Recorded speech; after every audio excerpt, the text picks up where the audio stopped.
시청자 여러분 안녕하십니까? 천영우TV의 천영우입니다. 앞으로 한 2회에 걸쳐서 지금 큰 논란이 되고 있고 또 정치적으로 아주 민감한 한일 관계를 주제로 한번 다뤄보겠습니다. 오늘은 한일 관계 파탄의 근본 원인과 그 본질을 한번 진단해보고 다음 시간에는 해법을 제시하겠습니다.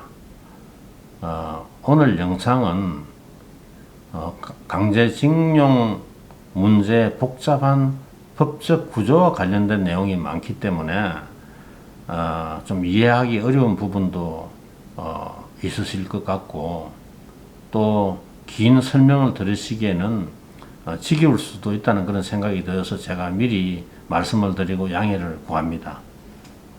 문재인 정부가 죽창가까지 들먹이면서 일본과 결사항전이라도 할 그런 기세로 온 나라를 반일 민족주의 광풍에 몰아넣은 게 불과 4개월 전의 일입니다. 그런데 이제 와서 문 대통령은 언제 그랬냐는 듯이 아베 총리와의 정상회담에 좀 비굴하게 매달리는 그런 모습을 보이고 있습니다. 문 대통령은 지난 10월 24일 일본 나루히토 천황 즉위식에 참석한 그 이낙연 총리를 통해서 아베 총리에게 친서를 전달했죠. 그런데 일본 언론의 보도에 따르면 그 친서에는 일본과 아베 총리와 정상회담을 하자 하는 그런 제안이 들어있다고 합니다. 그리고 이어서 지난 4일 방콕에서 열린 아세안 정상회의에 참석한 계기에 또 문 대통령이 아베 총리를 붙들고 한 11분 동안 거기서 대화를 나눴다 하는 그런 보도가 있었습니다. 아베 총리를 만나는 그 장면을 보고 좀 모양새가 너무 저자세로 보이고 또 아베를 스토킹하는 듯한 그런 인상 때문에 마음이 좀 상한 분들이 계시는 것 같습니다만 저는 그런 것 가지고 문제 삼을 필요는 없다고 봅니다. 지금이라도 문 대통령이 정신을 차리고 일본과의 그 관계 회복을 위해서 뭐 손을 내민다면 저는 그거는 응당 뭐 격려하고 저는 칭찬해야 될 일이라고 봅니다. 죽창이니 평화경제니 하면서 감당도 못할 선동이나 하는 것보다는 100배 낫지 않겠습니까? 그런데 한일 관계를 이 지경으로 꼬이게 만든 근본 원인 그리고 문제의 본질을 외면하면 정상회담 골백번 해도 아무 소용이 없습니다. 아무리 대화해봐야 서로 동문서답하고 말다툼하고 평행선을 달리는 것밖에 없습니다. 그럼 문제의 본질이 뭐냐? 저는 작년 10월 30일 대법원의 그 징용 판결이 초래한 법적 혼란이라고 봅니다. 대법원 판결로 대한민국에는 징용 문제에 대해서 서로 충돌하는 두 개의 법적 규범이 존재하게 되었습니다. 65년 한일 청구권 협정과 대법원의 판결이 바로 그거죠. 이 둘 중에서 어느 것이 우선하는 상위 규범인지 이걸 규명해야 문제 해결이 일단 될 수가 있습니다. 먼저 65년 한일 청구권 협정부터 한번 살펴보면 2조 1항의 대일 청구권 문제가 완전히 그리고 최종적으로 해결되었음을 확인한다 이렇게 되어 있거든요. 근데 작년 대법원 판결까지 53년 동안 역대 정부는 보수 진보 정부를 막론하고 2조 1항에 따라서 완전하고 최종적으로 해결된 그 청구권 속에 개인 청구권이 모두 포함되어 있다 하는 그런 입장을 일관되게 견지해 왔습니다.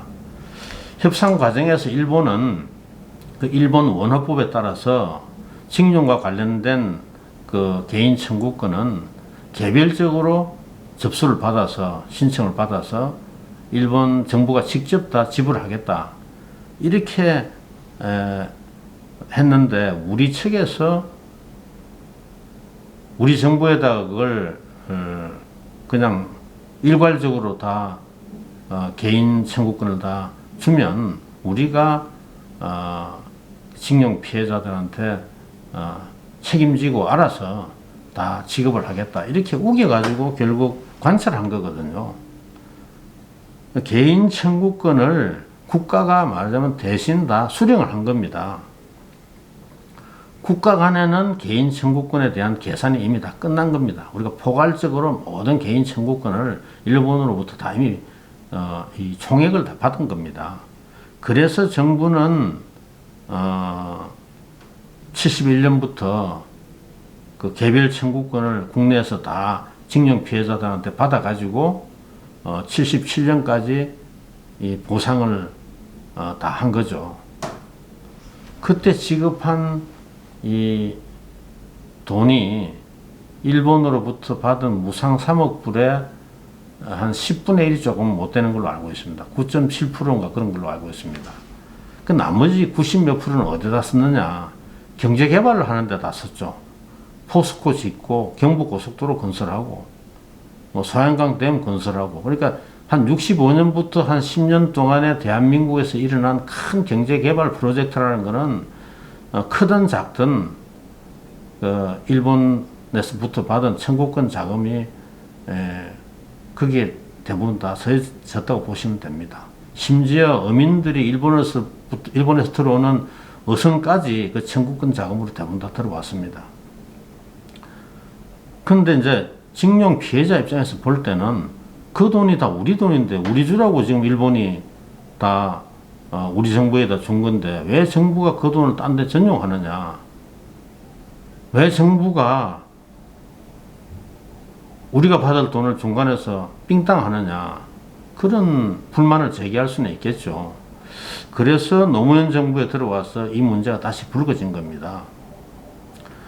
그때 이제 징용 피해자들의 요구에 따라서 협상 당시 외교 문서까지 모두 공개를 하고 2005년에 그 이해찬 국무총리를 위원장으로 하고 문재인 민정수석도 정부 측 위원으로 참여하는 그런 민간 합동위원회를 구성해가지고 7개월 동안 공개된 외교문서 이런 수만 쪽을 다 검토한 끝에 내린 결론이 뭐냐 하면 청구권 협정을 통해서 일본으로부터 받은 무상 3억 불 속에 강제동원 피해 보상이 포괄적으로 다 포함되어 있다 하는 그런 역대 정부의 입장을 재확인한 겁니다.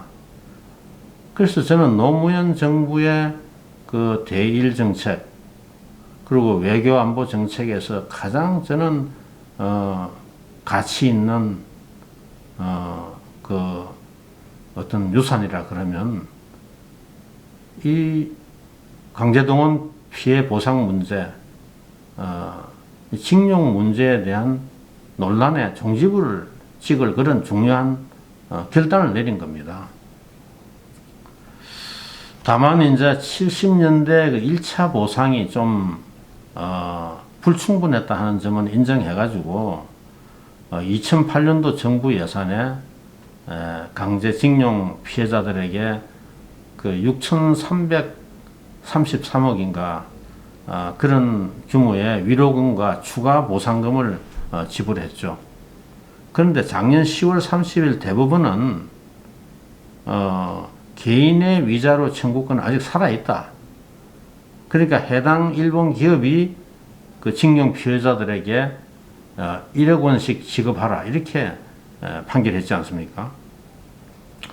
청구권 협상의 주체인 정부는 그동안에 일본에서 받은 청구권 자금이 개인 청구권을 다 포함하고 있다는 그런 전제하에 이미 2차례나 개별 보상을 했는데도 대부분의 이런 판결을 내리는 그 심오한 법리를 뭐 보통 사람의 상식과 이치로는 저는 이해하기가 쉽지 않으리라고 봅니다.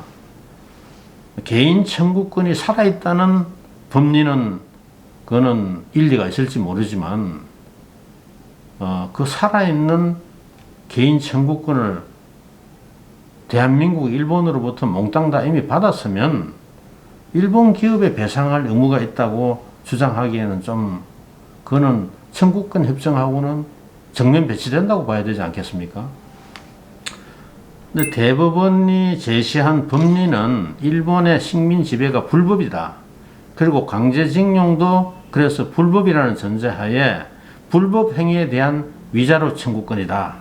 이 청구권은 청구권 협정의 적용 대상에 포함된다고 볼 수 없다. 이렇게 했거든요. 그러니까 말하자면 일본의 식민 지배가 불법이라는 대전제하에 불법 행위에 대한 위자료를 내라 이런 말 아닙니까? 우리는 당연히 일본의 식민 지배가 불법이라고 옛날부터 우리가 뭐 한일 합방 이후부터 계속 주장을 해왔죠. 그러나 일본이 이런 주장을 한 번도 받아들인 적은 없습니다. 이 한일 국교 정상화 협상이 14년이라는 긴 시간을 끈 이유도 일본의 지배가 합법이냐 불법이냐 하는 거 가지고 논쟁을 벌이다가 그렇게 긴 시간을 보낸 거거든요. 그래서 결국 식민 지배의 불법성 여부에 대해서는 서로 합의를 할 수가 없는 거니까 거기에 대해서는 아무 결론을 안 내리고 언급을 안 하고 이게 합법 불법을 불문하고 청구권 한국이 받을 청구권 총액은 이거다 하고 그렇게 결정한 게 청구권 협정이거든요. 그런데 이제 문제는 뭐냐면 이런 판결에 대해서 문재인 정부가 대법원 판결을 존중한다고만 했지 이게 청구권 협정과의 관계가 어떻게 되는지 그 청구권 협정과 대법원 판결을 대통령은 당연히 다 존중할 텐데 그 중에 어느 걸 더 존중하고 어느 걸 덜 존중하는지 그리고 역대 정부가 취해온 입장은 그럼 어떻게 되는지 여기에 대해서는 지금 문재인 정부가 침묵하고 있다는데 저는 근본 문제가 있다고 봅니다. 세상의 모든 문명 국가의 대법원은 국가 간 외교 사안에 대해서는 사법 자제의 원칙에 따라서 정부 입장과 배치되는 판결은 절대 하지 않습니다. 아예 차라리 재판 자체를 하지 않을 수도 있습니다. 대법원이 한일 국교 정상화의 전제가 되어 왔고 또 53년 동안 유지되어 온 그 한일 관계에 그 근간을 부정하는 판결을 한 것 자체가 문명국의 기준으로는 크게 잘못된 겁니다. 그런데 우리나라는 문명국의 이러한 확립된 원칙을 지키면 이걸 사법농단으로 규정을 해서 대법원장까지 잡아가는 이 세계에서 유일무이한 국가거든요. 사법자제의 원칙을 지키려고 한 대법관들을 적폐 세력이다 아니면 사법농단 세력으로 몰아가는 그런 공포 분위기 속에서 대법원 전원합의부가 이런 청구권 협정과 정면으로 충돌되는 그런 판결을 한 겁니다. 이 상황에서 정부가 할 일은 청구권 협정과 대법원 판결 중에 어느 게 더 상위 규범인지 이것부터 결정해야 되는 겁니다. 이게 어려운 일이 아닙니다. 이런 경우를 가정해서 만든 국제법이 바로 1980년에 발효한 조약법에 관한 비엔나 협약입니다. 한국도 이 협약에 가입했기 때문에 이 협약을 지킬 국제법적 의무가 있습니다. 이 협약 27조에는 어떤 조항이 있느냐 그러면 어느 당사국도 조약의 불이행을 정당화하는 방법으로 그 국내법 규정을 원용해서는 안 된다. 이렇게 돼 있거든요.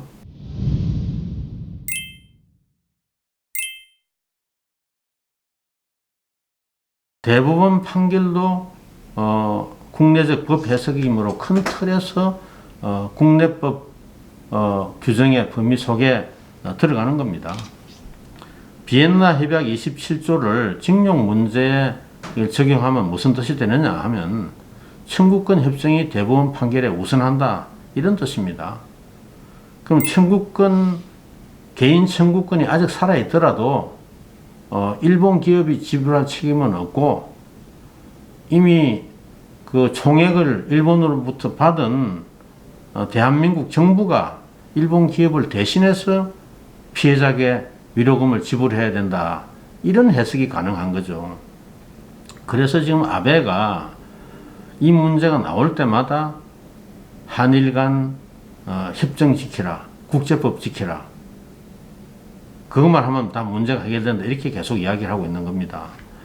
만약 정부가 대법원 판결이 한일 협정에 우선한다 하는 그런 입장을 취한다 그러면 한일 간 조약과 비엔나 협약을 위반한다는 그런 비난을 면할 수가 없고, 또 54년 동안 정부가 잘못된 입장을 취해온 데 대한 그 책임도 면할 수가 없습니다. 그뿐만 아니라 대한민국은 사법부가 국가의 최종적 대표권과 외교권을 갖는 그런 나라고, 정부가 국가를 대표해서 체결하고 또 국회가 비준 동의한 그런 조약도 하루아침에 휴지 조각으로 만들 수 있는 그런 미개국으로 전락했다고, 그렇게 세계 만방에 어떻게 보면 확인해 주는 셈이죠. 뭐 좀 어렵고 복잡한 설명을 끝까지 들어주신 애청자 여러분들께 감사드립니다. 오늘은 여기까지만 하고 다음 시간에 한일 관계 해법에 대해서 또 한번 살펴보겠습니다. 감사합니다.